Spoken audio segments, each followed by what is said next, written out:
Baik, Bismillahirrahmanirrahim. Assalamualaikum warahmatullahi wabarakatuh. Alhamdulillah, alhamdulillahil karimir rahman, 'allamal Qur'an, khalaqal insana 'allamahul bayan. Asyhadu an la ilaha illallah wahdahu la syarikalah wa asyhadu anna Muhammadan 'abduhu wa rasuluhu la nabiyya ba'dah. Faqad qala Allah ta'ala fi kitabihil karim wa huwa asdaqul qailin. A'udzu billahi minasyaitonir rajim. Ya ayuhan nasu inna khalaqnakum min dzakari wa untha wa ja'alnakum syu'uban wa qabaila lita'arafu inna akramakum 'indallahi atqakum innallaha 'alimun khabir. Bapak Ibu, rekan-rekan PT Lintas Sarta yang dirahmati oleh Allah, wabil khusus yang saya hormati Bapak Arya Damar selaku Presiden Direktur PT Lintas Sarta, yang saya hormati Panitia Ramadan beserta jajaran pengurus rohis PT Lintas Sarta, dan juga yang saya hormati Bapak Ibu karyawan PT Lintas Sarta, yang semoga kita semua mendapatkan cucuran rahmat dari Allah Subhanahu wa taala. Tiada kata yang pantas untuk kita ucapkan pada kesempatan siang hari ini selain ungkapan rasa syukur kita atas kehadirat Allah, yang mana sampai detik ini kita masih diberikan berbagai macam nikmatnya. Di antara nikmat yang dapat kita rasakan ialah nikmat sehat walafiat, nikmat panjang umur, nikmat iman dan Islam, dan juga nikmat kesempatan untuk bisa berkumpul bersama-sama dalam rangka mengkaji ilmu pada kajian zuhur PT Lintas Sarta untuk mengisi kegiatan kita di bulan suci Ramadan 1443 Hijriah. Semoga segala aktivitas kita pada kesempatan hari ini diganjar pahala oleh Allah Subhanahu wa taala. Salawat dan salam tak juga lupa kita sampaikan kepada junjungan kita Nabi besar Muhammad sallallahu alaihi wasallam, kepada keluarganya, para sahabatnya, dan insya Allah kita sebagai pengikutnya yang senantiasa konsisten mengikuti sunnah-sunnahnya, semoga kelak di yaumil qiyamah mendapatkan syafaat dari Nabi besar Muhammad sallallahu alaihi wasallam. Bapak Ibu yang dirahmati Allah, pada kesempatan siang hari ini kita berjumpa lagi pada kajian zuhur PT Lintas Sarta, yang insya Allah nantinya kita akan membahas sebuah tema, yaitu akhlakmu adalah rezekimu, yang insya Allah kajian siang ini akan diisi oleh Al-Mukarram Al-Ustadz Muhammad Romlan. Sebelumnya kami informasikan terlebih dahulu, seperti biasa peraturan kajian pada siang hari ini. Yang pertama ialah agar dipastikan bahwa seluruh peserta ikhwan sebelum mengikuti kajian zuhur di Lintas Sarta agar dapat menyelesaikan terlebih dahulu ibadah salat zuhurnya, dan juga kepada para peserta akhwat atau wanita yang tidak sedang berhalangan, dimohon pula sudah dapat menyelesaikan ibadah salat zuhurnya sebelum mengikuti kajian zuhur ini. Dan yang kedua, dipastikan seluruh peserta setelah memasuki room Zoom untuk dapat menonaktifkan atau memute sound-nya atau audionya untuk kelancaran dan ketertiban pelaksanaan kajian. Lalu yang ketiga, bagi peserta laki-laki atau ikhwan, diperbolehkan untuk open cam atau membuka kamera dengan ikhtiar terbaik dalam memakai pakaian yang sopan sesuai dengan adab menuntut ilmu. Lalu untuk peserta yang akhwat diperbolehkan untuk menutup kamera. Dan yang terakhir, kami juga menghimbau dan memohon partisipasinya kepada seluruh peserta kajian zuhur untuk dapat memberikan pertanyaan terkait tema yang akan disampaikan pada hari ini, dapat disampaikan pertanyaannya melalui kolom chat ataupun nantinya bisa disampaikan secara langsung jika memang pertanyaannya baru ada ketika materi telah selesai disampaikan. Namun kami sekali lagi memohon partisipasinya untuk dapat memberikan pertanyaan di kolom chat yang nantinya akan kita bacakan ketika selesai kajian berlangsung. Lalu yang selanjutnya Bapak Ibu, bahwasanya kami tidak bosan-bosan menghimbau Rohis Lintas Arta pada kesempatan Ramadan tahun ini banyak sekali menyelenggarakan acara yang pastinya insya Allah akan bermanfaat untuk kita semua. Di antara kegiatan-kegiatan menariknya adalah terdapat kajian tematik, kajian rutin dengan tema pilihan. Kajian tematik ini berisi pertama tentang kaidah bahasa Arab, mempelajari bahasa Arab sesuai dengan kaidah bacaan. Lalu yang kedua ada kaidah atau kajian tahsinul Quran, yaitu kajian yang akan membahas mengenai bagaimana tata cara membaca Al-Quran yang baik dan benar. Lalu yang terakhir ada kajian fikih, yaitu mempelajari fikih dalam keseharian tentang ibadah kita. Kajian tematik ini akan dilangsungkan pada tanggal 4 sampai 29 April 2022 dengan waktu 2 kali dalam sepekannya. Lalu ada juga kegiatan menariknya yaitu pelatihan sholat dan imam, pelatihan tentang tata cara sholat yang baik dan benar, serta pelatihan untuk memahami kewajiban sebagai imam. Pelatihan ini sudah dilaksanakan perdana kemarin pada tanggal 9 April 2022 dan insya Allah akan dilaksanakan kembali pada tanggal 15 dan 23 April 2022. Dan tidak hanya itu Bapak Ibu sekalian, bahwasanya Rohis Lintas Arta juga menyelenggarakan kegiatan yang juga dapat diikuti oleh seluruh anak-anak dari karyawan PT Lintas Arta dalam kegiatan pesantren kilat online. Pesantren kilat online ini akan mengangkat sebuah tema besar dengan judul Saatnya Menjadi Juara di Bulan Ramadan, yang mana terdapat berbagai kegiatan di dalamnya, diantaranya adalah tantangan Ramadan juara, ada mentoring motivasi, lalu ada juga proyek kebaikan Ramadan, dan juga ada jelajah Al-Quran. Insya Allah, Sanlat online ini akan dilaksanakan pada tanggal 16 dan 17 April 2022. Kami himbau kepada Bapak Ibu sekalian yang belum mendaftarkan dirinya pada acara-acara tersebut maupun belum mendaftarkan anaknya pada saat acara pesantren kilat online ini, maka kami himbau untuk dapat mendaftarkan dirinya pada link yang saat ini tampil di hadapan Bapak Ibu sekalian, atau pada saat nanti kajian berlangsung akan kami share linknya pada kolom chat. Juga yang terakhir, kami informasikan bahwasanya kami juga mengajak Bapak Ibu untuk berpartisipasi dalam rangka menyemarakan dakwah Rohis Lintas Arta, khususnya pada bulan suci Ramadan 1443 Hijriah ini dengan cara berinfak pada QR barcode yang saat ini tampil di hadapan Bapak Ibu sekalian. Atau bisa juga Bapak Ibu nantinya transfer langsung pada nomor rekening di nomor 700-137-2437 atas nama Rohis LA atau Rohis Lintas Arta. Dan juga nantinya QR barcode ini akan kami share ketika kajian berlangsung. Dimohon partisipasinya Bapak Ibu sekalian untuk bisa berinfak untuk menyemarakan dakwah di Rohis Lintas Arta. Dan insya Allah pada kesempatan siang hari ini kita akan menyaksikan atau mendengarkan sebuah ilmu, sebuah kajian dengan tema Akhlakmu adalah Rezekimu yang akan disampaikan oleh Ustadz Muhammad Romlan. Dan alhamdulillah Ustadz Muhammad Romlan telah hadir di tengah-tengah kita. Assalamualaikum Ustadz.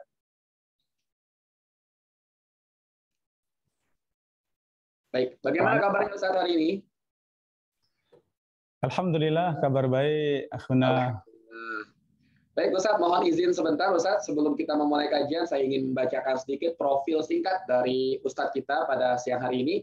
Yang pertama, bahwasanya nama lengkap beliau Ustadz Muhammad Romlan LC MAG. Beliau saat ini beralamat di Segoroyoso, Pleret, Bantul, dan aktivitas beliau banyak sekali. Dan saat ini yang kami rangkum, beliau sebagai pembina dan pengajar di Pondok Pesantren Yaumi Godian, juga beliau sebagai pengisi di UFI TV, dan juga pengisi di Niaga TV, Klik Sunnah, dan beliau juga aktif mengisi kajian di Masjid Jogokarian. Baik, Ustadz Muhammad Romlan, bisa kita mulai kajiannya, Ustadz? Bisa, mari. Ustadz, kami ada waktu saat ini untuk Ustadz menyampaikan materi sampai pukul 13 atau 1 siang. Nanti setelah itu akan kita lanjutkan sesi tanya jawab, Ustadz. Untuk materinya kami persilahkan kepada Ustadz. Baik, bismillahirrahmanirrahim. Assalamualaikum warahmatullahi wabarakatuh. Waalaikumsalam warahmatullahi wabarakatuh. Innal hamdalillah nahmaduhu wa nasta'inuhu wa nastaghfiruh wa na'udzu billahi min syururi anfusina wa min sayyiati a'malina. Man yahdihillahu fala mudhillalah wa man yudlil fala hadiyalah. Asyhadu an la ilaha illallah wahdahu la syarikalah wa asyhadu anna Muhammadan abduhu wa rasuluh. Sallallahu alaihi wa ala alihi wa sahbihi wa man sara ala nahjihi wa istanna bi sunnatihi wa ihtada bi hadihi ila yaumiddin, amma ba'd. Qala Allah Ta'ala fil Qur'anil Karim, ya ayyuhalladzina amanu taqullaha haqqa tuqatih wa la tamutunna illa wa antum muslimun. Ya ayuhan nasu taqu rabbakumul ladzi khalaqakum min nafsin wahidah wa khalaqa minha zawjaha wa batha minhuma rijalan katsiran wa nisaa'a wattaqullaha alladzi tasaaluna bihi wal arham innallaha kana 'alaykum raqiba. Ya ayyuhalladzina amanu taqullaha wa qulu qawlan sadida yuslih lakum a'malakum wa yaghfir lakum dhunubakum wa may yuti'illaha wa rasulahu faqad faza fawzan 'azima, amma ba'd. Saudara-saudari, Bapak Ibu, jamaah rahimani wa rahimakumullah, bersyukur kepada Allah. Siang yang berbahagia ini Allah berikan kemudahan untuk kita bermajelis ilmu. Ya, kita memohon kepada Allah Subhanahu wa taala, Allahumma 'allimna ma yanfa'una wanfa'na bima 'allamtana wa zidna ilma. Ya Allah, ajarkan kepada kami ilmu yang bermanfaat. Ya Allah, berikan kami manfaat dari ilmu yang kami pelajari dan tambahkan untuk kami ilmu. Saudara-saudari rahimakumullah, ya, kita akan berbicara tentang akhlak dan rizki, ya, di mana akhlak kita demikian akan memudahkan rizki untuk kita semuanya. Saudara-saudari rahimakumullah, berbicara tentang akhlak ternyata ini perkara yang sangat besar di dalam Islam. Rasulullah sallallahu alaihi wasallam bersabda, "Innama bu'istu liutammima makarimal akhlak." Sesungguhnya aku diutus oleh Allah Subhanahu wa taala untuk menyempurnakan akhlak. Di mana akhlak para nabi dan para rasul disempurnakan dengan datangnya Rasulullah sallallahu alaihi wasallam, kemudian mengajarkan akhlak kepada kita semuanya. Rasulullah sallallahu alaihi wasallam demikian mendapatkan pujian dari Allah dengan akhlaknya yang agung. Wa innaka la'ala khuluqin 'azim, dan sungguh engkau ada di atas akhlak yang agung. Ketika Ibunda Aisyah radhiyallahu anha ditanya seperti apa akhlaknya Rasulullah sallallahu alaihi wasallam, maka jawaban beliau, kana khuluquhu al-Qur'an. Akhlaknya Rasulullah sallallahu alaihi wasallam adalah Al-Qur'an.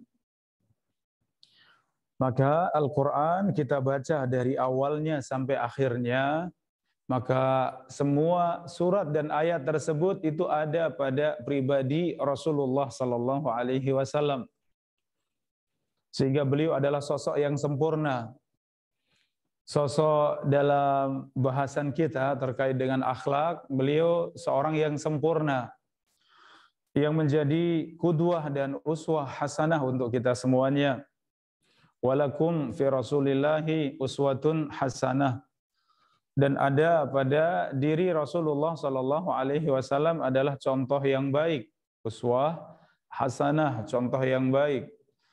Maka demikian kita mengambil akhlak dari baginda Rasulullah sallallahu alaihi wasallam, di mana beliau seorang yang berakhlak mulia. Apakah itu akhlak mulia kepada Allah? Bagaimana seorang hamba benar-benar berakhlak mulia kepada Allah Subhanahu wa taala.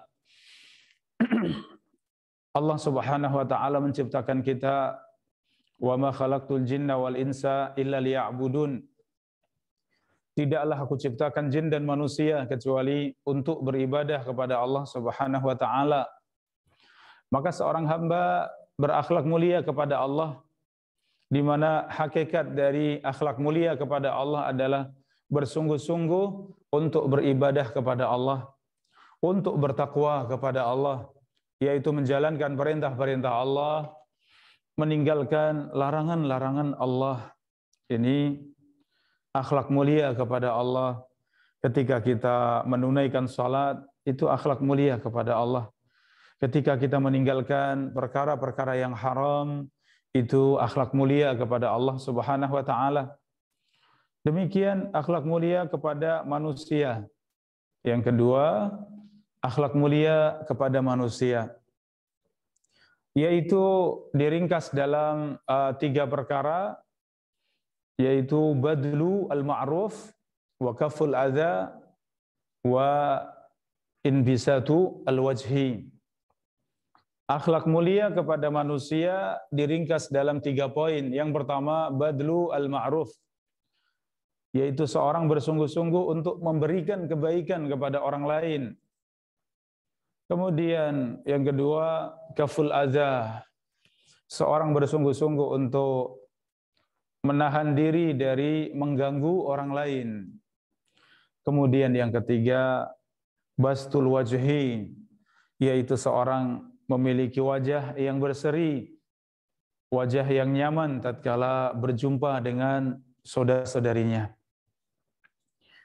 Ini saudara-saudari, Bapak Ibu rahimani wa rahimakumullah, akhlak mulia seperti itu, yaitu seorang selalu berusaha untuk berbuat baik kepada manusia, seorang selalu menjaga diri jangan sampai mengganggu orang lain, dan yang ketiga, ia berwajah berseri atau tersenyum kepada orang lain, wajah yang welcome kepada orang lain, wajah yang enak dipandang, enak diajak bicara. Demikian akhlak mulia diringkas dalam 3 perkara tersebut.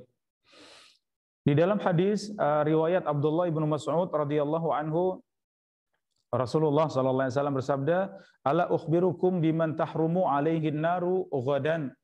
Maukah aku kabarkan kepada kalian seorang yang diharamkan dari api neraka? Maukah aku kabarkan kepada kalian seorang yang diharamkan dari api neraka? Maka Rasulullah kemudian menjelaskan, Rasulullah menjawab, ala kulli hayyinin layyinin qaribin sahlin, yaitu setiap orang yang mudah, setiap orang yang ringan, yang lembut dan yang dekat. Ya, ini 4 sifat yang Rasulullah sallallahu alaihi wasallam sifati.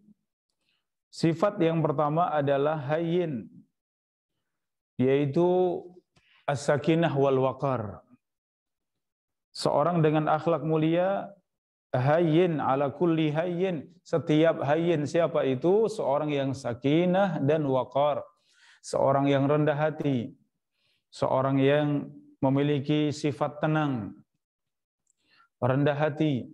Ya, maka sifat mulia yang pertama di antara mereka yang Allah jaga dari api neraka, as-sakinah wal waqar, seorang yang berwibawa, seorang yang tenang, seorang yang rendah hati. Ini sifat yang pertama.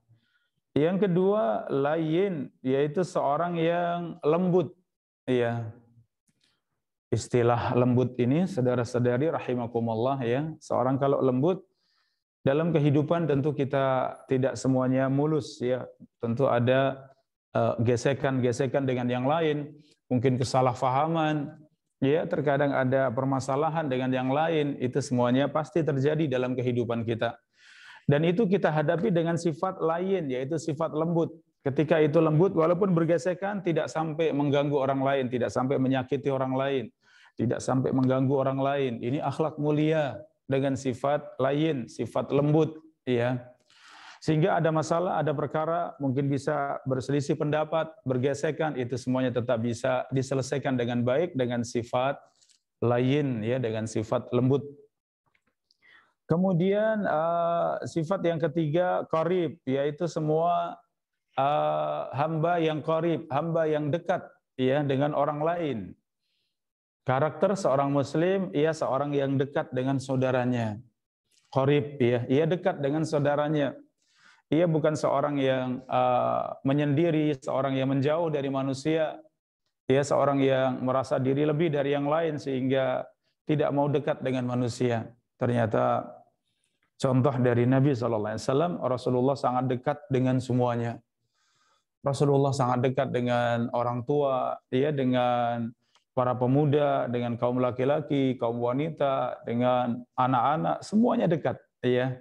Demikianlah Rasulullah SAW mengajarkan pada kita sifat qarib, yaitu sifat dekat kepada manusia. Artinya kebaikan yang ada pada kita itu sampai kepada manusia. Dia seorang bukan makhluk yang individu, tetapi manusia adalah makhluk yang sosial. Ia butuh dengan yang lain.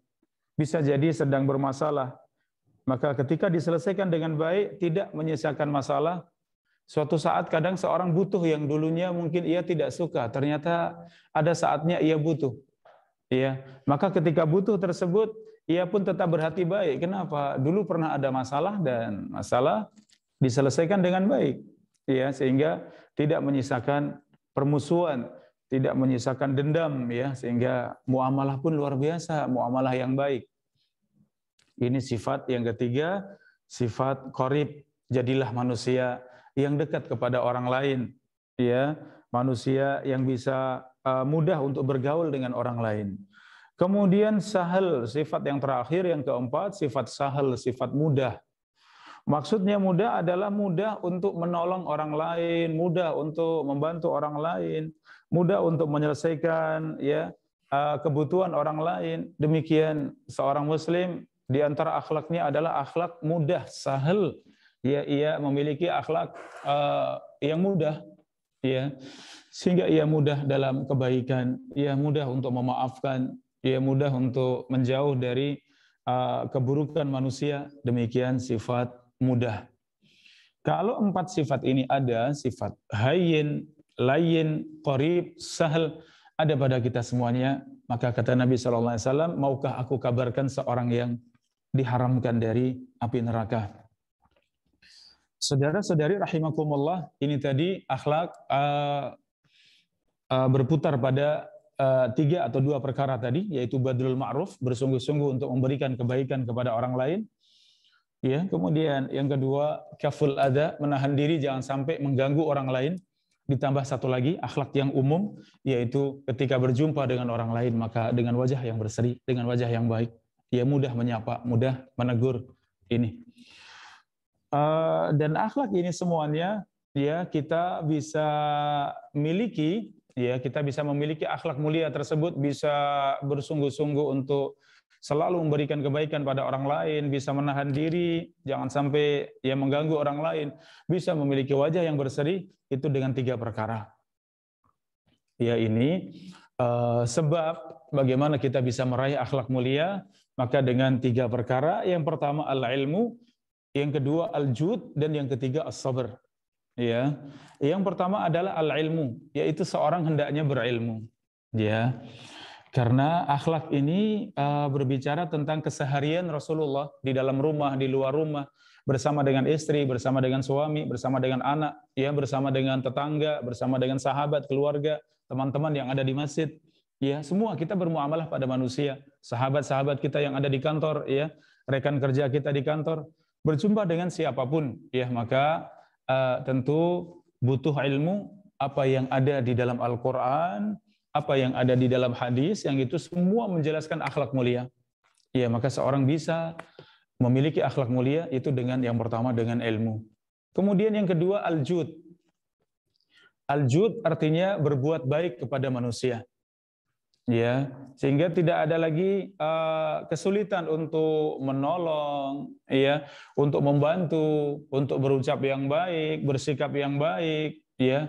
Semua sisi kebaikan bisa ia tunaikan untuk manusia. Ia punya harta, ia mudah untuk memberikan harta kepada manusia, membantu harta dengan hartanya kepada manusia. Ia punya kedudukan, maka dengan sifat jud, sifat baik tadi, yaitu sifat mudah berbuat baik, maka ia mudah sekali untuk membantu orang lain, memberikan manfaat untuk orang lain.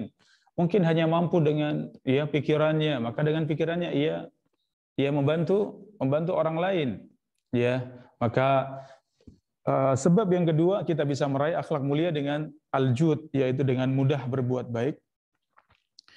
Yang terakhir, yang ketiga, kita bisa memiliki akhlak mulia dengan kita setelah ilmu dan al-jud, yang ketiga adalah as-sabr, yaitu hendaknya kita menguatkan kesabaran. Ya, sabar ini seorang dengannya ia mampu untuk menerima kekurangan orang lain, menerima kesalahan orang lain, memaafkan, ya demikian melupakan kesalahan orang lain. Ini akhlak yang sangat mulia ya. Biasanya permusuhan itu karena dendam, karena tidak mau memaafkan orang lain, ya, karena masih sakit hati yang terus rasakan. Maka ini membuat seorang tidak bisa berakhlak mulia kepada orang tersebut. Coba kita lihat bagaimana Rasulullah Shallallahu Alaihi Wasallam, beliau dengan musuh-musuhnya, beliau tetap berakhlak mulia. Ketika Rasulullah masih ada di Makkah, beliau berdakwah itu selama 13 tahun di Makkah, 10 tahun di Madinah. 13 tahun berdakwah di Makkah itu musuh-musuh masih biasa, ya, kaum musyrikin masih sangat biasa mereka menitipkan barangnya kepada Rasulullah sallallahu alaihi wasallam. Ya, kenapa? Karena yakin bahwa Rasulullah al-amin, Rasulullah seorang yang amanah. Sehingga barang-barang berharga milik mereka pun kalau menitipkan kepada siapa? Masih menitipkan kepada Rasulullah sallallahu alaihi wasallam. Walaupun kalau berbicara agama mereka tidak menerima agamanya Rasulullah. Belum menerima agamanya Rasulullah, tapi urusan akhlak mereka percaya. Rasulullah seorang yang memiliki akhlak sempurna. Tidak pernah ada rekodnya, ya, track recordnya tidak pernah ada yang tidak baik. Semua adalah kebaikan. Tidak pernah berbuat buruk, tidak pernah menyakiti manusia, tidak pernah berucap yang tidak baik, tidak pernah bersikap yang tidak sepantasnya kepada orang lain, itu semua tidak pernah terjadi. Ya, maka demikian baginda Rasulullah Sallallahu Alaihi Wasallam, ya, seorang yang sangat mulia dengan akhlak tersebut. Saudara-saudari rahimani wa rahimakumullah, selanjutnya berbicara tentang rezeki. Ya, setelah akhlak memang seharusnya seorang muslim punya akhlak seperti itu. Dari akhlak mulia tadi akan muncullah yang namanya rezeki. Ya, rezeki secara umum ya orang mengatakan rezeki itu kenikmatan dunia. Ya, rezeki itu harta dunia. Dia yang punya pekerjaan yang baik, punya penghasilan yang baik, punya usaha, punya bisnis, ya, demikian mendapatkan penghasilan yang mudah, yang banyak, ya, ini disebut dengan rezeki ya. Hakikatnya rezeki ini mencakup sangat luas ya, tidak hanya pada harta, kenikmatan dunia, ya, tapi rezeki adalah semua kebaikan dunia dan akhirat. Ya, seorang diberikan kesehatan itu rezeki yang sangat besar, ya, bahkan sehat itu bisa jadi lebih besar nikmatnya daripada harta. Orang yang punya harta banyak ternyata sakit, ya, dan itu banyak ya yang kemudian bercerita, harta saya banyak tapi saya tidak bisa berjalan, saya harus duduk di kursi, kemana saja saya harus di atas kursi. Maka ada rezeki yang ternyata diuji oleh Allah, yaitu rezeki sehat. Ya, ternyata dikurangi ya, atau diuji oleh Allah Subhanahu wa taala. Rizki memiliki istri, ya, memiliki suami, memiliki anak-anak, ini rizki. Ya, betapa banyak orang-orang yang mungkin mau menikah saja belum bisa, belum kesampaian. Bahkan sebagian sampai berumur banyak ya belum memiliki pasangan. Atau yang sudah memiliki pasangan, sudah menikah secara syar'i, tapi ternyata Allah belum berikan anak keturunan, sudah 5 tahun, sudah 10 tahun, ya demikian belum ada. Maka itu semuanya rezeki yang luar biasa. Ya, istri yang salehah yang Rasulullah sallallahu alaihi wasallam sifati, ad-dunya mata wa khairu mata'iha al-mar'atu salihah. Dunia itu kenikmatan, dan kenikmatan yang paling besar di dunia adalah istri yang salehah. Ya, seorang diberikan istri yang baik, istri yang menjaga diri, ya, istri yang salehah, yang taat kepada Allah dan Rasul-Nya, dan tunduk pada suami, luar biasa. Itu rezeki yang sangat besar. Diberikan anak-anak yang baik, yang saleh, ya, anak-anak yang menyejukkan mata orang tua ketika dipandang mereka ada di atas ketaatan kepada Allah. Ya, mereka bersungguh-sungguh di atas ketaatan pada Allah. Ini nikmat yang sangat besar, rezeki yang sangat besar Allah berikan pada kita semuanya. Kita bicara umur, ya, umur sama, itu rezeki juga, ya, umur itu rezeki. Allah berikan kita kesempatan umur, ya, sampai sekarang ini Allah tambahkan umur kita, bahkan berjumpa dengan bulan Ramadan. Ya Allah, betapa besarnya nikmat rezeki yang namanya umur, ya, ketika Allah panjangkan umur kita semuanya. Rasulullah ditanya, ayun nasi khair, siapakah manusia yang terbaik? Jawaban Rasulullah, man tala umruhu wa hasuna amaluhu. Manusia yang paling baik adalah manusia yang paling panjang umurnya dan paling bagus amalnya. Sebaliknya Rasulullah ditanya, siapa manusia yang paling buruk? Ya, jawaban Rasulullah, man tala umruhu wa sa'a amaluhu. Manusia yang paling buruk adalah manusia yang paling panjang umurnya, tapi paling buruk amalnya. Ternyata panjang umur tidak selalu baik. Panjang umur yang dibarengi dengan amal yang baik, Masya Allah, luar biasa. Tapi panjang umur ternyata untuk menambah dosa, untuk menambah kesalahan, memperberat timbangan keburukannya, wal'iyadzubillah, tentu itu manusia yang terburuk, karena tidak tambah umur kecuali tambah dosa, wal'iyadzubillah. Saudara-saudari rahimani wa rahimakumullah, Allah berikan kita ilmu. Ilmu juga rezeki yang luar biasa. Ya, wa qul rabbi zidni ilma. Di mana Allah perintahkan kepada Nabi SAW untuk meminta tambahan. Apa yang diperintahkan? Ya, untuk meminta tambahan, ternyata Rasulullah hanya diperintahkan satu perkara untuk meminta tambahan kepada Allah, yaitu tambahan ilmu. Ya, meminta tambahan ilmu. Ya, maka ilmu bisa jadi rezeki yang paling besar dari semuanya. Ya, karena dengan ilmu tersebut seorang bisa meraih kebahagiaan di dunia dan di akhirat. Seorang dengan ilmu sukses dunia dan akhirat. Dan ini bisa diraih oleh semuanya, siapapun dari kita. Yang tua, yang muda, ya, laki, perempuan, ya, yang kaya, yang miskin, semua bisa meraih nikmat rezeki yang namanya ilmu. Itu ternyata berbeda dengan rezeki harta. Ya, rezeki harta, rezeki dunia, kenikmatan dunia yang berupa materi, harta, itu ternyata tidak semua mendapatkannya. Ada yang Allah berikan banyak harta, ada yang sedang, ada yang sedikit, bahkan ada yang mungkin fakir miskin, ya, dengan harta. Sehingga rezeki harta tidak diberikan kepada semuanya, dan itu sesuai dengan hikmah yang Allah inginkan, tujuan yang Allah inginkan. Ya, adapun rezeki ilmu tadi, dan itu rezeki yang paling besar, ya, seharusnya ini yang menjadi fokus kita semuanya, karena itu yang menjamin untuk kita bahagia. Banyak harta, apakah sudah jaminan bahagia? Belum tentu. Ternyata banyak harta, seorang tidak bertakwa kepada Allah, bukan seorang yang soleh, bisa jadi harta akan terbuang begitu saja, bahkan terbuang dalam perkara yang dibenci Allah Subhanahu wa Ta'ala. Ya, ini oleh karenanya kita bisa memandang satu perkara tentang rezeki tadi, ya, di mana bisa jadi rezeki yang tidak banyak tapi membawa kita bertakwa kepada Allah, itu bisa jadi lebih baik daripada rezeki yang banyak tapi ternyata membawa kita melampaui batas. Karena memang beda, kata para sahabat, dahulu kami diuji dengan sedikit harta, kami mampu. Ketika Allah uji kami dengan dibukanya dunia, sungguh sedikit dari kami yang mampu menghadapi ujian tersebut. Ya Allah, ya, ternyata Kaya ya memang luar biasa kalau itu kaya di tangan orang-orang soleh ya. Nikmatil mal, al-mal inda rajulin soleh.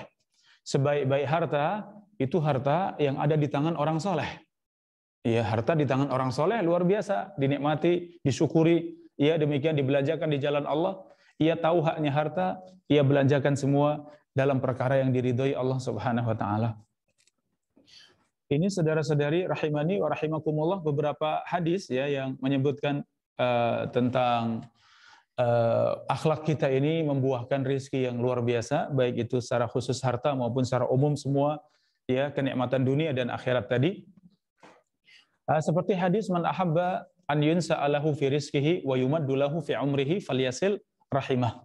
Ya, barang siapa yang ingin dipanjangkan umurnya, ingin diluaskan rizkinya, sambunglah silaturahmi. Ya, agar kita rajin menyambung silaturahmi. Ini akhlak mulia. Akhlak mulia kepada keluarga. Silaturahmi maksudnya, saudara-saudari rahimakumullah, silatu itu menyambung, ar-rahmi itu artinya kerabat.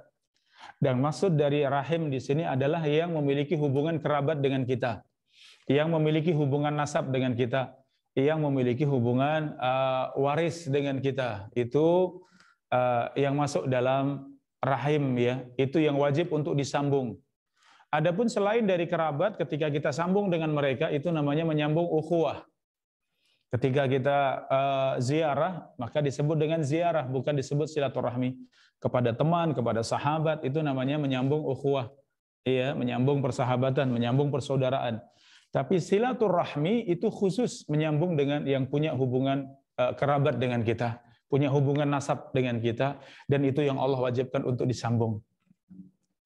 Siapa yang paling dekat untuk atau paling besar kewajibannya untuk kita sambung? Pertama, kedua orang tua, kakek, nenek, kemudian anak, ya cucu, saudara kandung, saudari kandung, ya demikian paman, bibi, dan keluarga besar dari mereka semuanya, itu yang seharusnya kita sambung. Ya, dan itu yang paling besar haknya untuk kita tunaikan. Oleh karenanya, saudara-saudari rahimakumullah, jelas akhlak mulia itu akan membawa kebaikan kita dunia dan akhirat. Ya, mungkin ada yang bertanya, ada seorang yang hartanya banyak, tapi ternyata akhlaknya tidak baik, ya, akhlaknya tidak baik, tidak pernah sholat, ya, kelakuannya tidak baik, ya Allah. Tapi hartanya banyak. Bagaimana dengan yang seperti itu? Sebenarnya tidak mengherankan ya buat kita, karena Rasulullah SAW pernah menyebutkan dalam sebuah hadis yang sahih, ya. Kata Nabi SAW, bisa jadi seorang, ya dalam hadis yang sahih, bisa jadi seorang Allah berikan dunia, ternyata dengan dunia tersebut semakin menjauhkan dari Allah Subhanahu wa taala, fa inna ma huwa istidraj. Kata Nabi SAW, sesungguhnya orang tersebut sedang diulur oleh Allah. Ya, maksudnya diulur itu diulur, dunia ditambah, dunia ditambah, dan diulur oleh Allah semakin jauh, dan semakin jauh dari Allah Subhanahu wa taala, kemudian berakhir ya kesengsaraan dunia dan akhirat. Ya, kalau kemudian mati dalam keadaan seperti itu, maka tentu kehidupan akhirat yang sangat buruk baginya, waliyadzubillah. Ya, oleh karenanya yang terbaik adalah kita yang istiqomah di atas agama Allah. Di antara istiqomah tersebut, istiqomah di atas akhlak yang mulia. Sehingga dengan akhlak mulia tersebut, Allah mudahkan dunia kita. Ya, Allah berkahi kehidupan kita. Ketika kemudian Allah panggil kita pun, kita dipanggil dalam keadaan istiqomah, kita juga akan meraih kebahagiaan di akhirat. Ya, sehingga semangat kita tadi untuk meraih rizki, untuk meraih harta, ya itu silahkan segala usaha kita lakukan dengan cara yang baik, ya dengan jalan yang benar. Setelah itu serahkan kepada Allah. Allah yang paling tahu apakah ya kita dapat banyak, dapat sedang atau dapat sedikit, semua kita syukuri. Kalaupun kita rasa ya tidak banyak, kita pun bersabar dan tetap pandai bersyukur kepada Allah Subhanahu wa taala. Baik, demikian saudara-saudari rahimani wa rahimakumullah, ya begitu jelas ya bahwa akhlak kita ini sebenarnya mengantarkan rizki kita, dan rizki sangat luas, termasuknya adalah harta, yang dengannya Allah mudahkan kita untuk sampai pada kemuliaan dunia dan akhirat. Demikian Allah Ta'ala a'lam bishawab. Baik Ustaz, jazakallah khair atas penyampaian materinya Ustadz. Baik Ustadz, ada beberapa pertanyaan yang akan kami tanyakan. Yang pertama Ustadz, kalau akhlak kita di tempat kerja agar bisa menentukan rezeki kita itu baik, itu seperti apa Ustadz? Baiknya gitu Ustadz, dengan rekan kerja. Iya, baik. Iya, terima kasih jazakumullah khairan atas pertanyaannya ya. Saudara-saudari rahimakumullah, di antara kebahagiaan kita itu tatkala kita itu baik kepada teman-teman kerja kita ya. Sehingga kita masuk di kantor itu dalam keadaan hati kita bahagia. Saya akan jumpa dengan sahabat saya akan jumpa dengan rekan kerja kita, ya. Perasaan kita tidak ada beban. Kenapa? Karena kita berakhlak mulia. Kita tidak punya tanggungan. Mungkin saya tidak suka dengan si fulan. Ya, saya itu dendam dengan si fulan. Ya, si fulan itu orangnya demikian. Selalu ada dan itu benar-benar mengganggu hati ya. Mengganggu hati kita, mengganggu pikiran kita. Bahkan mungkin terasa tidak nyaman. Kita kerja dari pagi sampai siang, sampai sore, ternyata perasaan kita tidak nyaman. Kenapa? Orang-orang sekitar kita ternyata itu bukan orang-orang yang justru mendatangkan kebahagiaan untuk kita. Mau berangkat kerja berat rasanya. Ya, apalagi mau berangkat kerja hari Senin ya, setelah liburan mau mulai masuk hari pertama, ya Allah rasanya berat sekali. Kenapa? Ya tadi, mungkin di antara sebabnya ternyata tadi mungkin karena akhlak buruk kita, sifat buruk kita yang tadi sehingga membuat kita ternyata tidak nyaman, tidak tenang ya ketika berjumpa dengan saudara-saudari kita. Oleh karenanya, kalau kemudian kita lihat sebaliknya, seorang berakhlak mulia, akhlak mulia tadi ya, bersungguh-sungguh untuk memberikan kebaikan kepada orang lain, bersungguh-sungguh untuk menjaga diri jangan sampai mengganggu orang lain. Dan yang ketiga, bastul wajah, memiliki wajah yang berseri. Kalau akhlak mulia seperti itu ada pada diri kita, Masya Allah, orang-orang di sekitar kita nyaman, orang-orang di sekitar kita senang, ya jumpa dengan kita itu bahagia, ya Masya Allah kalau Bapak Fulan baik, Masya Allah kalau Mas Fulan, Mbak Fulana, Masya Allah orangnya baik sekali, semuanya nyaman dekat dengan kita, ya bahkan mungkin tidak bosan dengan kita. Tapi kalau orang yang akhlaknya buruk seperti apa? Serasa tidak betah, tidak nyaman ya. Kalau bukan terpaksa tidak mau bersamanya, seakan seperti itu ya. Sehingga kalau jiwa kita tenang, jiwa kita nyaman, kita baik dengan yang lain, Masya Allah, kira-kira seperti apa nanti kerja kita? Mungkin kerja kita pun akan semakin bagus, sangat produktif. Iya, demikian banyak yang bisa diselesaikan. Iya, mungkin banyak sekali ide-ide yang cemerlang dalam dunia kerja kita. Kenapa? Kita benar-benar masuk kerja itu dengan badan dan hati dan pikiran ya, semua bersatu. Ya, sehingga itu dengan sebab yang seperti itu sebenarnya kalau kita lihat menjadi rezeki kita. Orang suka dengan kita, orang sayang dengan kita, orang senang dengan kita. Ya, mungkin ada kesempatan kira-kira atasan mau pilih mana ini yang mau saya angkat ya, saya angkat untuk pekerjaan ini, untuk job ini kira-kira. Itu Bapak Fulan orangnya baik sekali, semangat, rajin ya, dengan semuanya sangat bagus, ya orangnya energik misalnya. Mungkin akan dipilih ya. Atau seandainya mungkin ada pekerjaan yang lain ya, atau mungkin ada pekerjaan di luar, mungkin orang berebut untuk punya orang seperti ini. Ini satu sisi kalau kita lihat dunianya ya, kita belum lihat akhiratnya. Kita lihat dunianya saja, orang seperti ini luar biasa. Ya, mungkin sudah pensiun saja mungkin masih dicari-cari ya. Oh, sana masih butuh, sana masih bisa. Oh, ini masih bisa menjalankan. Demikian. Betapa mudahnya rezeki yang ada dalam kehidupan kita dengan sebab apa tadi? Dengan sebab akhlak mulia. Kalau bicara akhirat tentu Masya Allah seorang yang berakhlak mulia pasti jaminan ya bahwa ia bahagia di dunia dan di akhirat. Ya demikian Allah Ta'ala a'lam bishawab. Baik Ustaz. Untuk pertanyaan selanjutnya sebelum kita melangkah ke pertanyaan melalui chat, apakah ada dari antara peserta yang akan bertanya secara langsung kepada Ustadz Muhammad Romlan?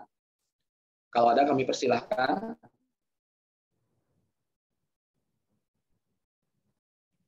Baik, kalau belum ada, kami lanjutkan dulu pertanyaannya. Jadi ada pertanyaan Ustadz, bagaimana kalau kita ini kan di lingkungan rumah ini dituntut seperti itu untuk bisa bergaul dengan siapapun, dengan tetangga misalkan.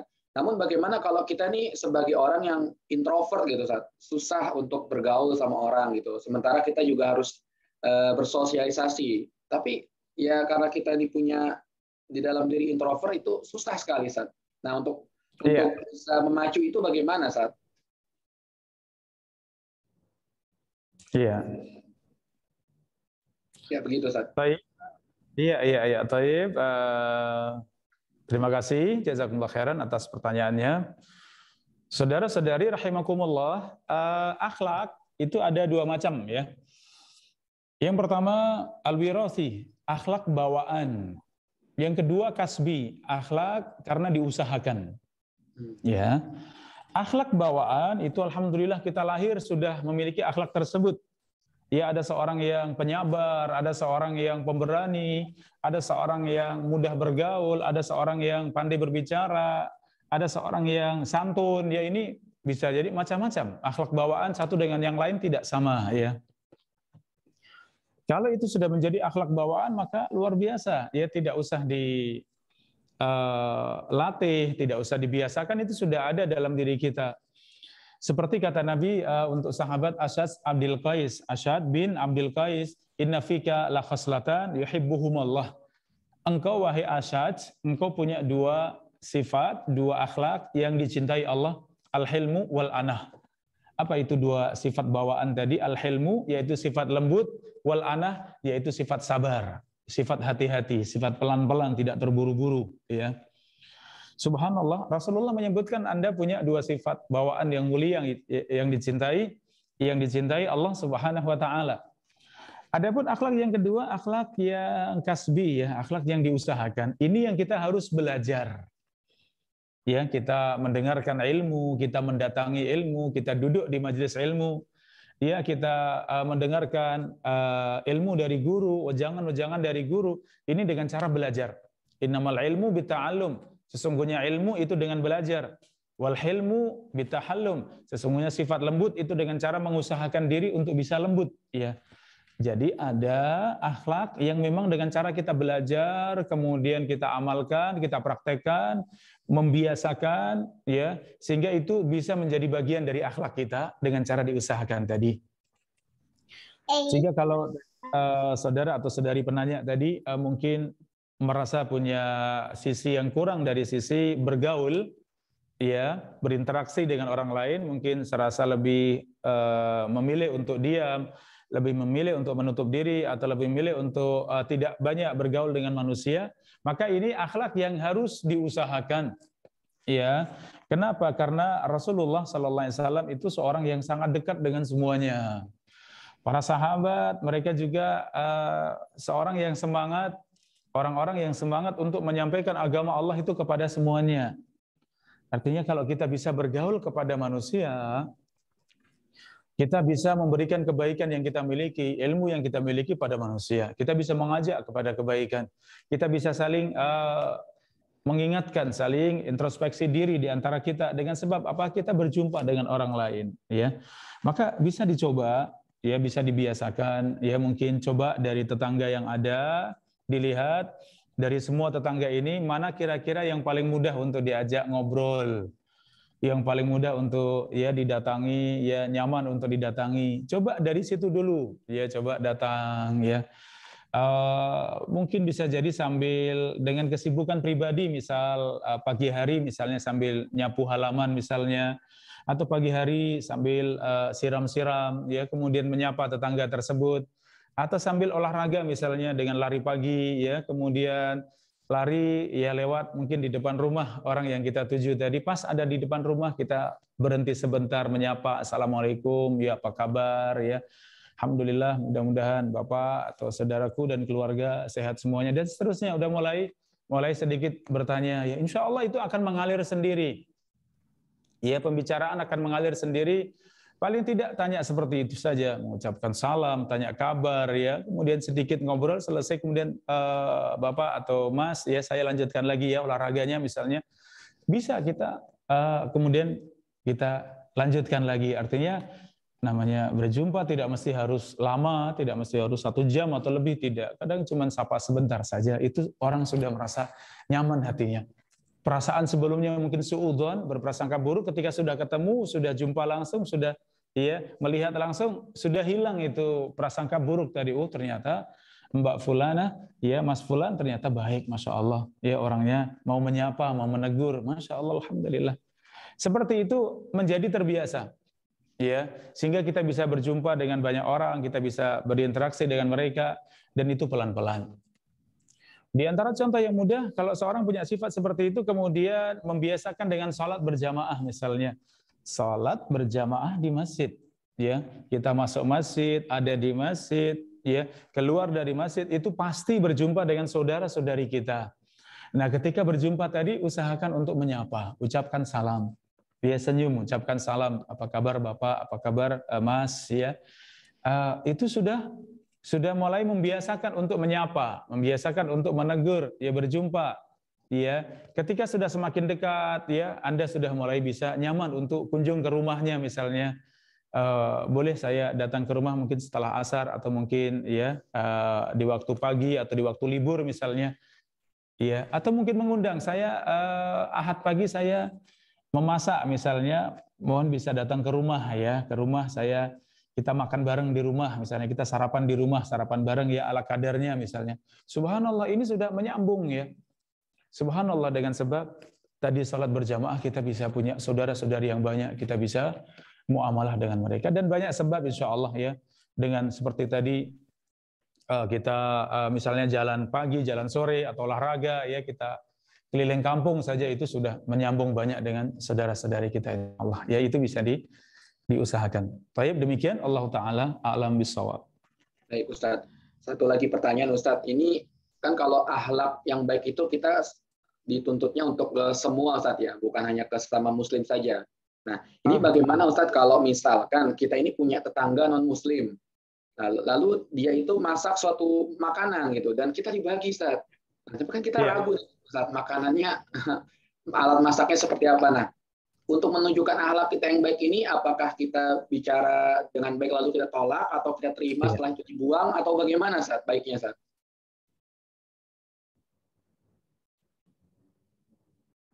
Baik. Syukran, jazakumullah khairan. Terkait dengan akhlak mulia kepada non-muslim dalam berbicara tentang hak saudara-saudara kita, itu ada 3 macam.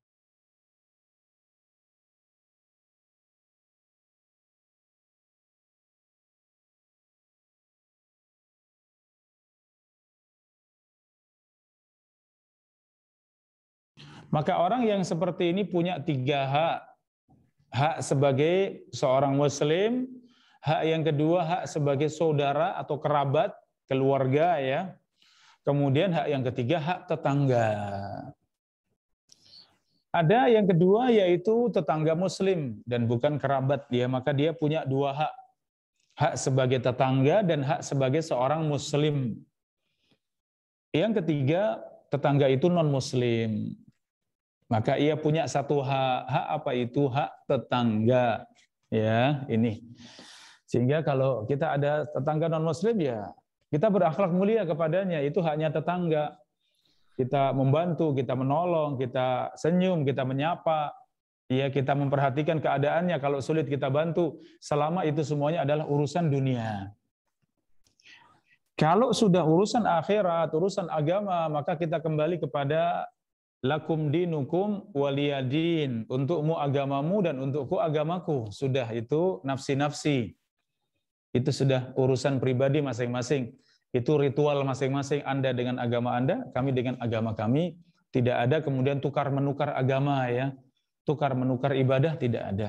Jadi selama itu masih dalam batasan urusan dunia, maka urusan dunia silakan, itu tetap berakhlak mulia, bahkan sampai pun dengan non-muslim Ketika datang dari tetangga tersebut ada bantuan, ada mungkin hadiah, selama itu barang yang halal, sesuatu yang halal dari penghasilan juga yang benar kita terima, kita bersyukur Dan yang seperti ini Masya Allah teman-teman banyak yang dengan sebab akhlak mulia kepada tetangga non muslim tadi, banyak yang kemudian Allah berikan petunjuk, Allah berikan hidayah.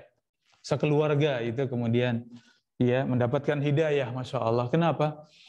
Ternyata memiliki tetangga muslim itu nyaman, ternyata baik, ternyata luar biasa seorang muslim ya.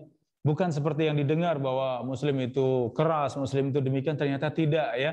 Ternyata muslim itu sangat baik, sehingga dengan sebab tersebut banyak yang kemudian akhlak mulia seorang muslim kepada sahabatnya, kepada tetangganya itu mendatangkan hidayah untuk orang-orang seperti itu ya. Jadi catatannya cuma tadi, apakah itu perkara dunia atau perkara agama. Kalau perkara dunia silahkan ya, itu kita dalam perkara dunia silahkan. Tapi kalau dalam perkara agama maka sudah kita kembali berpegang kepada lakum dinukum waliyadin. Baik, demikian Allah Ta'ala a'lam bishawab. Baik Ustadz, terima kasih atas jawaban pertanyaannya. Baik Ustadz, mungkin ada waktu sedikit untuk Ustadz memberikan closing statement mengenai tema kita pada hari ini, yaitu akhlakmu adalah rezekimu Ustadz. Dipersilakan Ustadz.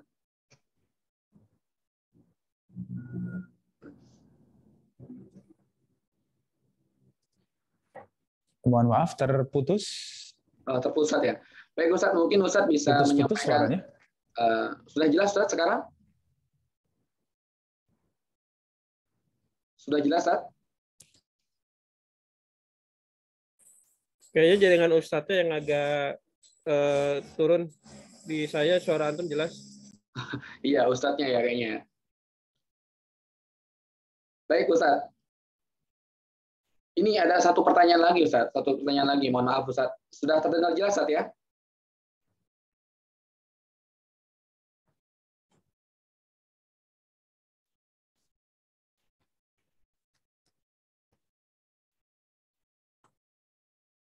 Ya, bagaimana Ustaz? Sudah terdengar jelas?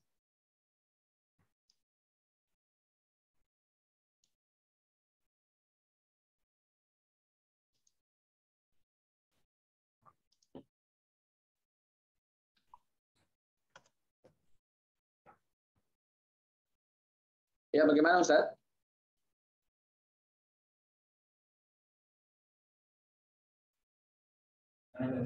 Ya, silakan ya. Ya, sudah terdengar jelas. Saya ingin bertanya, bagaimana mengendalikan emosi yang mudah terpancing atau mudah marah, khususnya kepada anak-anak atau istri yang tidak nurut atau taat, dan marah seperti apa yang dibolehkan? Baik. Ya, terima kasih atas pertanyaannya tentang marah kepada istri, ya marah kepada anak, seperti apa batasannya ya. Saudara-saudari rahimani wa rahimakumullah, Islam tidak melarang yang namanya marah ya. Dalam hadis Rasulullah bersabda, la taghdab, la taghdab, la taghdab, faraddada miraran qala la taghdab. Kata Nabi, jangan marah, jangan marah, jangan marah. Iya, kemudian Rasulullah ulang-ulang, Rasulullah mengatakan jangan marah. Jangan marah di sini artinya seorang menahan diri, jangan marah. Ketika sudah marah, maka hendaknya menahan diri. Laisa syadid bisur'ah, wa innamas syadid alladhi yamliku nafsahu indal ghadab. Sesungguhnya orang yang kuat itu bukan orang yang pandai bergulat. Tetapi orang yang kuat itu orang yang bisa menahan diri tatkala sedang marah. Nah, berarti memang marah itu terjadi. Ya, setiap dari kita pasti ada yang namanya momen marah ya. Tapi wasiat Nabi pada batasan itu, kalau marah, alladzi yamliku nafsahu indal ghadab, ia bisa menahan diri ketika marah. Sehingga dengan menahan diri tidak berucap yang salah, tidak bersikap yang salah, mungkin dengan ucapan-ucapan yang kotor, ya dengan menguntap ya. Demikian sikap tidak berbuat yang salah, mungkin merusak, membanting, menendang, memukul, ya ini tidak boleh. Demikian menahan diri dengan jiwa yang tertahan, ya jiwa yang ditahan sehingga tidak suudzon kepada orang lain, tidak suudzon berprasangka buruk kepada Allah Subhanahu wa taala. Maka kalau bisa marah kemudian bisa menahan diri seperti itu, inilah marah yang benar ya. Bagaimana dengan marah kepada istri? Ya, Islam mengajarkan kita untuk mendidik istri. ya untuk bersabar kepada istri, ya jangan sampai kemudian karena sikap kita yang kasar, yang kaku, ya kemudian menjadikan patah, ya. Wa inna a'waja ma fi dhil'i a'la, sesungguhnya yang paling mudah patah itu tulang rusuk yang bagian atas. Fa idza dhahabta tuqimuhu kasartahu, kalau engkau paksa untuk lurus, namanya tulang rusuk itu bengkok, ya. Wanita diumpamakan dengan tulang rusuk, bengkok. Kalau engkau paksa lurus, pasti akan patah, dan patahnya itu cerai. Fastausu bin nisa khaira, maka dengan wanita itu nasihati dan terus nasihati, tapi jangan kasar, jangan kaku, dia jangan dipaksa yang berlebihan, yang itu membuatnya akan patah, ya. Seperti itu menasihati istri, ya. Pelan-pelan dengan lembut, sabar, jangan sampai kasar, jangan sampai berlebihan, ya. Seperti itu bersikap kepada istri. Bersikap kepada anak-anak juga demikian. Anak-anak, kita sebagai orang tua, sebagai bapak, kita punya kekuatan, kita punya hak, ya, menasehati, menegur, bahkan mungkin marah, bahkan sampai pada memukul dengan pukulan yang tidak membahayakan, itu diperbolehkan, ya. Namun ini semuanya ditimbang maslahat dan mudarat, ya, kebaikan dan keburukan, bahaya dan kebaikannya dipertimbangkan, ya. Kemudian kesalahan masing-masing juga perlu dipertimbangkan. Salah kecil ya jangan dimarahi yang berlebihan, ya.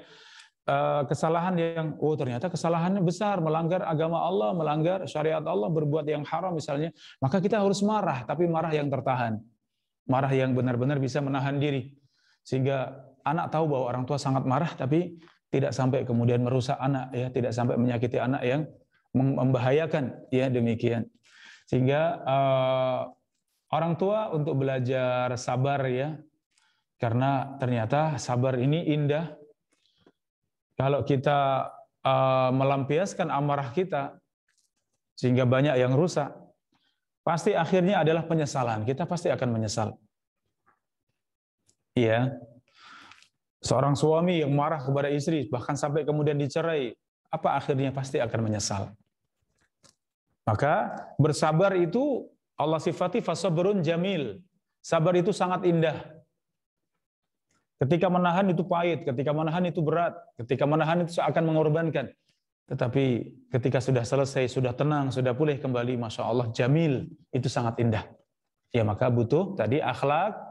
Di antara akhlak yang kasbi, yang harus diusahakan adalah contohnya yang mungkin belum dimiliki tadi, akhlak bersabar. Maka belajar sabar. Wa inna as-sabra liman yatasabbar. Sesungguhnya sabar itu buat seorang yang bersungguh-sungguh untuk belajar sabar. Ya, demikian, Allah Ta'ala a'lam bissawab. Baik Ustadz, jazakallahu khair atas penyampaian materi dan juga menjawab pertanyaan-pertanyaannya Ustadz. Semoga kita semua dapat mengamalkannya dan insya Allah kita juga dapat memiliki akhlak yang baik di antara sesama, khususnya sesama muslim Ustadz. Baik Ustadz, sekali lagi terima kasih banyak atas penyampaian materinya. Jika Ustadz memiliki agenda lain, kami persilahkan untuk meninggalkan room kajian ini Ustadz. Baik, demikian saudara-saudari rahimakumullah. Terima kasih. Ya, mudah-mudahan yang sedikit tadi bermanfaat untuk kita semuanya. Wallahu taala a'lam bishawab. Sallallahu wasallam ala nabiyina Muhammad wa ala alihi washabihi ajma'in. Assalamualaikum warahmatullahi wabarakatuh. Waalaikumsalam warahmatullahi wabarakatuh. Baik Bapak Ibu sekalian, rekan-rekan Lintas Harta, telah kita dengarkan dan saksikan bersama kajian zuhur pada siang hari ini dengan tema Akhlakmu adalah Rezekimu. Mudah-mudahan kita semua dapat mengamalkan apa yang disampaikan oleh Ustadz kita, yaitu Ustadz Muhammad Romlan, sehingga kita bisa memiliki hubungan yang baik dengan sesama di rekan kerja, di lingkungan rumah, maupun dengan sesama manusia yang lainnya. Baiklah Bapak Ibu sekalian, sebelum kita akhiri, kami informasikan kembali bahwasanya Rohis Lintas Harta memiliki agenda-agenda menarik di bulan suci Ramadan ini. Di antaranya adalah ada kajian tematik, kajian yang membahas mengenai tema-tema pilihan, di antaranya adalah kaidah bahasa Arab, yang kedua adalah kajian tahsinul Quran, lalu juga ada kajian fikih, di mana kajian ini akan berlangsung pada tanggal 4 sampai 29 April 2022 dengan waktu 2 kali dalam sepekannya. Lalu juga ada pelatihan sholat dan imam, pelatihan mengenai tata cara yang baik dan benar, serta pelatihan untuk memahami kewajiban sebagai imam sholat. Pelatihan ini sudah berlangsungkan pada tanggal 9 April kemarin, dan insya Allah akan kami lanjutkan pada tanggal 15 dan 23 April 2022.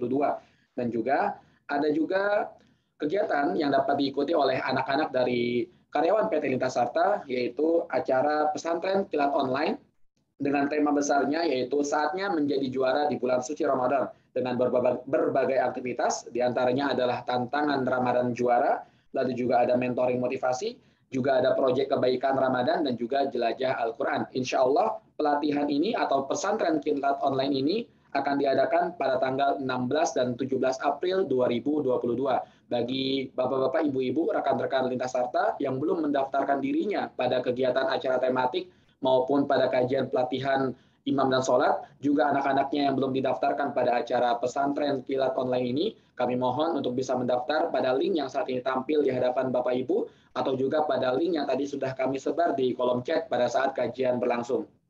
Juga terakhir, Bapak Ibu sekalian, kami tidak bisa bosan-bosannya menghimbau untuk kita semua agar bisa berpartisipasi untuk menyemarakan dakwah Rohis Lintas Sarta di lingkungan Lintas Sarta, khususnya di bulan suci Ramadan ini, untuk dapat berpartisipasi secara berinfak atau bersedekah melalui link atau QR barcode yang saya ini tampil di hadapan Bapak Ibu, dengan mentransfer bisa juga di nomor rekening 700-137-2437 atas nama Rohis Lintas Sarta.